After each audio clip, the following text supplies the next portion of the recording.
Okay, guys, here we go. Blue Lagoon, Iceland, the soap opera continues. And it seems like what they want to do now is a new marketing strategy. And what's the marketing strategy? Find some, I don't want to say stupid, maybe naive tourists that give an interview how excited they are to go back there and how amazing it is, and that they're just sad that they didn't see any lava, and then make a report and play as naive as possible and give the impression that everything is so well organized, and just don't take credit to the fact that you screwed up big time, that the Blue Lagoon has had to be evacuated in the middle of the night, and that there was no warning. The sirens went off at 6 a.m. The hotel guests were sleeping in the hotel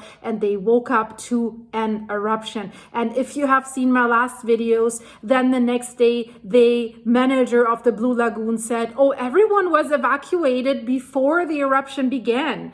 And then a shitstorm started because, of course, tourists had videos and they had their phones out. And it showed that this was not true. They lied about this. So the people woke up at 6 with the eruption, and then it took about 40 minutes until everyone was evacuated. So had this eruption started inside the Swartsengi area, inside the Blue Lagoon, this would have been doomsday. And this has happened in the past in other countries. So why are they so careless? And they're making headlines again. So the manager of sales and operations and services at the Blue Lagoon, Helga Anna Dottir, she said today, oh yeah, I expect that the Blue Lagoon will be evacuated again. Well, yes, of course, because you keep opening it again all the time, right? They just, after the eruption, just stopped a little bit, boof, they're open again. And you know, in December, they opened just a few hours before the next eruption happened. And then you'd think that they learn from this when the experts say the next one is imminent. Oh no, they're staying open, and they open again a few days before the next eruption. But then you think, okay, but this time, you know, the experts are saying that it could happen that we see the eruption underneath the Blue Lagoon or the Swartsengi power plant, or even closer to it, and the lava flows so fast, right? If you see videos of how quickly it comes out of the ground and then poof, it flows everywhere.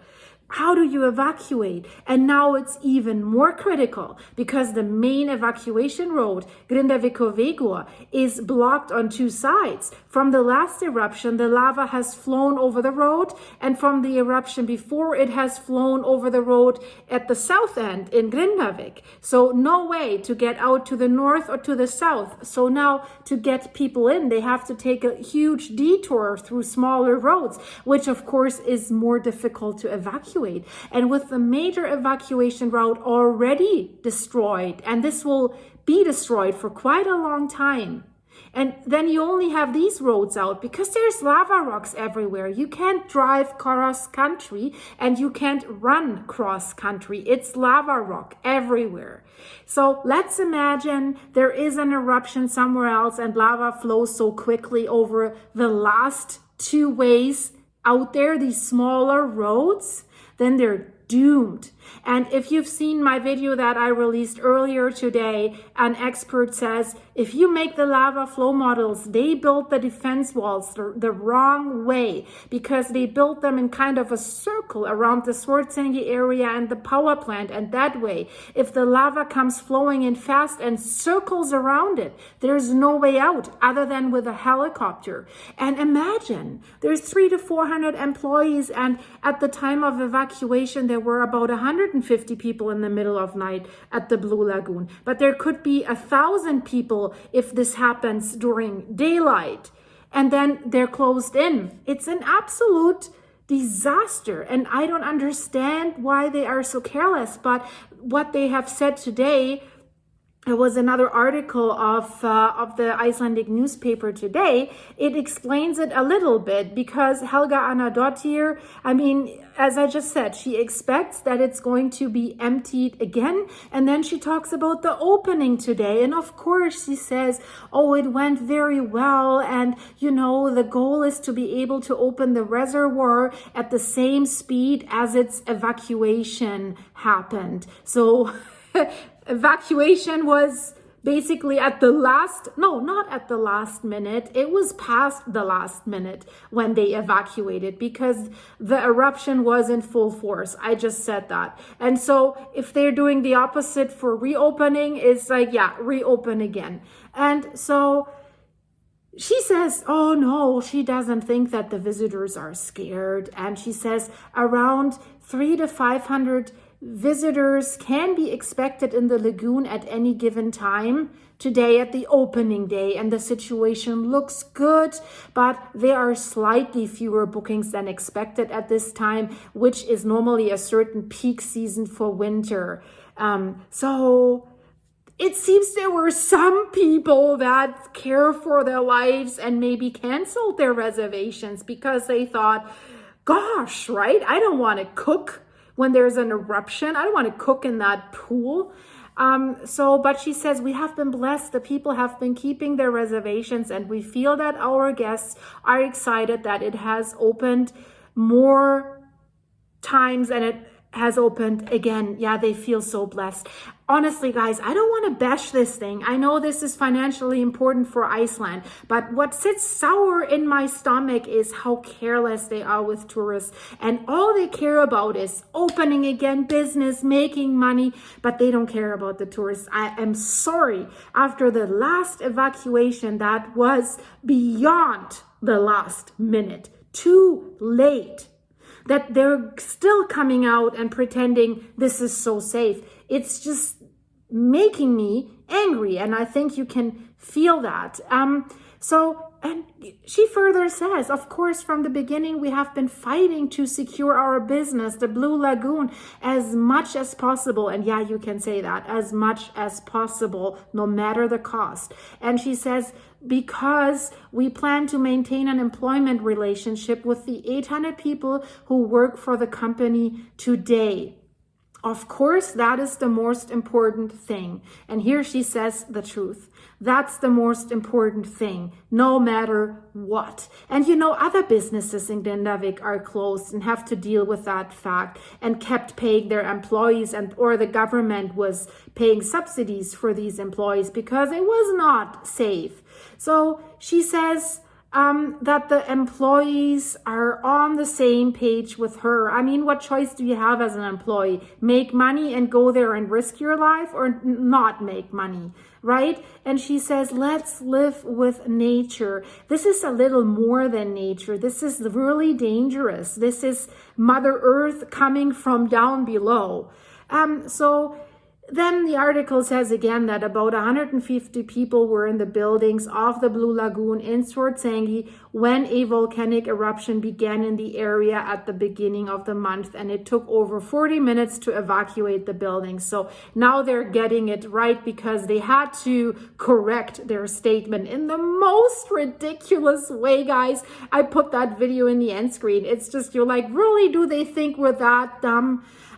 So yeah, let's live with nature. And then she was asked, maybe, do you consider to revise your evacuation plan after it's been so shitty the last few eruptions? And then she says, oh, well, yeah, there have been evacuations a few times. Yes, sadly, yes, always in the middle of the night because you were so careless and didn't close it in time. Because this time the expert says it's going to happen today or in the next few days. So why can't you close? No, you have to drag it out to the last minute and even beyond that to rake in the money. That's my personal opinion. You might think something else, but I'm just giving my opinion. And as one YouTuber that I've watched a few times, he always says, and I'm entitled to my own opinion. So, her answer is, yeah, we've had quite a few evacuations, but then you'd think, okay, now she says we've learned from that. But she basically says there's always something to learn, but nothing major happened during the evacuation. So it sounds to me she hasn't learned anything, because if she says nothing major happened during the evacuation, out of luck, the people that drove out of the parking lot, out of the Swartsengi area, they could see the eruption in their mirrors. And the road, shortly after that, the lava was flowing over the road, closing down the road and enclosing the people. So just saying that is just audacious, in my opinion. You know, why not be more humble and say, well, yeah, we should have done this earlier. We should have had some people guiding the people out of there, telling them where to turn so that they would not turn in the wrong direction towards Grindavik, where the road is already blocked by lava. And now another expert says, coming back to the defense walls, the way they are built, they're sending the lava on the road, Grindavik, and from there, as the land slopes down, it can flow right towards Grindavik. So imagine someone takes the wrong turn towards Grindavik and then realizes this because it hits the spot where the road is blocked with lava and then turns around and then, oops, the lava flows towards you. Then what? As I said, you can't go cross country. So is this naive or is it careless? In my opinion, and that's just my personal opinion, it is beyond careless. So she said, again, while answering that, you know, we will have to evacuate again, and we're just going to do it as fast as we've done so far. Why isn't the answer, we've learned from the disaster that just happened last week, and if the scientists say the eruption is imminent, then we just close it down so that we do not have to evacuate and send tourists out in the open in the middle of the night. But no, she doesn't say that. And she says, and always when she talks about the evacuation, here comes the sentence again. And at the same time, it is, of course, extremely important to be able to open quickly again and safely again. And this is how we plan to live with nature for the next few seasons. And we need to be able to do both, open quickly and close quickly. So they're not changing anything. They're taking their chances. And with every eruption, the magma chambers filling up, expanding the crust, and then subsiding and expanding and subsiding. So the crust on top of it is getting worn out and more brittle. And the chance that something might come out right there are increasing, in my opinion. So this is beyond stupid. I'm sorry, I have to say this. And then they're sending the next after that to basically double down on that the tourists are so happy about this. So they're showing one woman who lives in the UK. I don't even want to mention her name. It doesn't matter. And they're saying, you know, she was among the guests who visited the opening of the Blue Lagoon today, and she's so happy with her visit to the reservoir, but she would have liked to see a little lava flow. Well, girl, I can tell you something, the next eruption is imminent, so just stay there, and you'll be so lucky that the eruption will happen right in front of your hotel window or even underneath. So honestly, guys, to me, this is just fooling the people. So to whitewash the negative press that has occurred and to give everyone the feeling it's so great, right? And then they ask the tourists the question, does it make you uncomfortable to think about how many times these areas have erupted recently? My answer would be yes. But No, not at all. In fact, quite the opposite. The opposite. Oh, great. And she said, of course, I don't know much about volcanoes and how they work. Yeah, I think that's the problem. Maybe you should educate yourself a little bit. And she said, so I had hoped that we would have had the opportunity to see magma and volcanic activity. So she says that in our conversation with the reporter. And guys, let me know in the comment. I have to ask again, am I overreacting, or am I right with doubting the intelligence of some people? Or, I mean, because she certainly doesn't sound like she's an adventure adrenaline junkie. She sounds like she really has no clue. Does she even know that that magma chamber is right underneath her? And they don't have any waivers or anything, as it seems, that they have people sign that says, while you sleep, nature could erupt underneath you. I don't think so. I haven't heard it. If you heard otherwise, please let me know. And then the tourist says, well, we turned up on Monday and we went there, and then we were told it didn't work, and there's just a 24-hour window, and that the lava has turned black. So she was very disappointed, and then she was so worried about not making it into the Blue Lagoon during her stay. And she says the experience in the Blue Lagoon was amazing, and she thought the blue water was amazing, and she also highly praised the service and the staff at the Blue Lagoon. And she and her travel companions, they came to Iceland on Monday, and they were so worried about not getting in the Blue Lagoon as it was closed when they landed. She said, we were worried that we wouldn't be able to get to the Blue Lagoon because it was closed. So we were ecstatic when we found out that it had opened. Well, I'm so happy for them.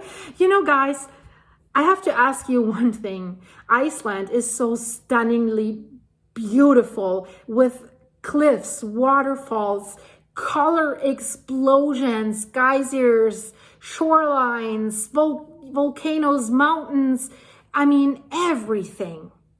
Why is it so important to go into an artificial lake with the beautiful view of an industrial power plant behind it? Yes, it doesn't pollute the air or anything, but it looks like you're like some poisonous plant somewhere, and you're swimming in the wastewater from that plant. It is considered wastewater, but it is clean. It's not dangerous. It's mineral water. So it's a geothermal power plant. They take it off out of the ground and use the natural heat. So this is it's good to swim in there with the salt and the minerals. It's all great, but the scenery, is it really that great? And it's expensive. I don't get it. If you have been in Iceland, maybe explain the fascination of that. I mean, it's nice to have a pool that is warm, or like a hot tub, while it's winter outside. But, there's so many beautiful hotels and spas in Austria, for example, where you can have that feeling and it's totally safe and probably cheaper. I don't know. So I don't understand the fascination about it. So yeah, that's my Blue Lagoon update for today. It's a little bit of gossip, but I think it needs to be mentioned, because I really feel, if you watch my other video that I have released yesterday, when they corrected the statement, first they said, the headline that everyone was evacuated before the eruption began, that must have been a journalist over-interpreting what the manager of the Blue Lagoon has said. So they were trying to hint that she didn't say that. But then she said, oh, well, I said that because that was the information I had available at the time. So she confirmed that she said it, right? They were just caught because there was video evidence.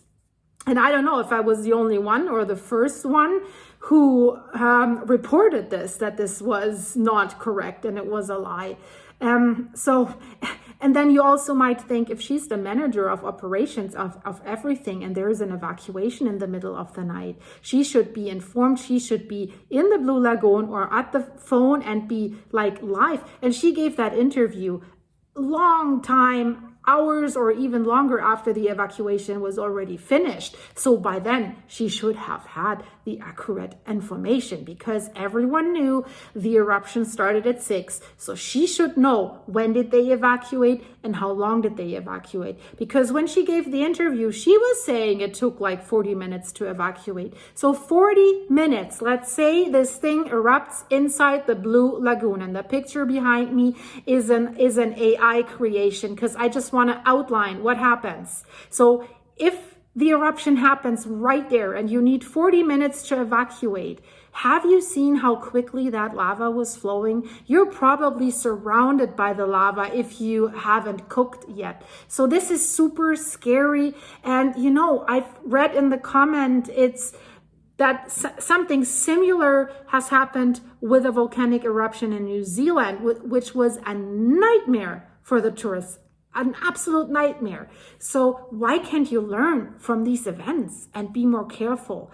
And my conclusion is, guys, wherever you go, even in your hometown or in your area, if you do something that might be dangerous, educate yourself. Do not trust what the businesses say, research it, read reviews, and really, if it's a volcanic area, even if it's just zip lining, you know, stuff like that. I mean, shit can always happen, you know. So control your own life and be super, super careful. And in my opinion, also evaluate, is it really worth it? Is it worth the risk? So everyone has to know for themselves. And of course, you know, everything is a risk in life. You could have a car accident, but you know, that thing, the Blue Lagoon, I would certainly wait. And especially since there are other beautiful thermal pools in Iceland where you could go to, so you don't have to risk that. And if you're an adventure tourist, a thrill seeker, but maybe that is for you. But you know, I just feel they're making fun of us. And you know, I had a better feeling if they said, well, there is a risk and we're letting you know about that risk. We're keeping it open because we need the money, but it's at your own risk. There can be an eruption. It's right now, we're still thinking it's more likely in the Sudnuka crater series, but be aware, you could be evacuated in the middle of the night. The roads could be closed. You could be a sitting duck and the lava might come towards you. We can't guarantee 100% that protection walls will hold, and what's going to happen if the eruption happens inside the protection walls. So they should say there is a risk and really give them a handout when they book. And you know, I'm okay. Now they're open. The next eruption is going to happen probably in about 3 weeks. So okay, stay open for 2 weeks and then better safe than sorry. That's my opinion, guys. So let's continue to discuss this. Let me know what you think in the comments. I would really like to know, should they stay open? Are they doing the right thing? Do you have the feeling that they're fooling us with this interview of that tourist to lure more tourists in? I certainly have the feeling, guys. So thank you so much for watching. And I have to say, as always, thanks for supporting my farm with the buymeacoffee.com website. The coffees that you buy me there helped so much. I just had another hay delivery today because of you guys.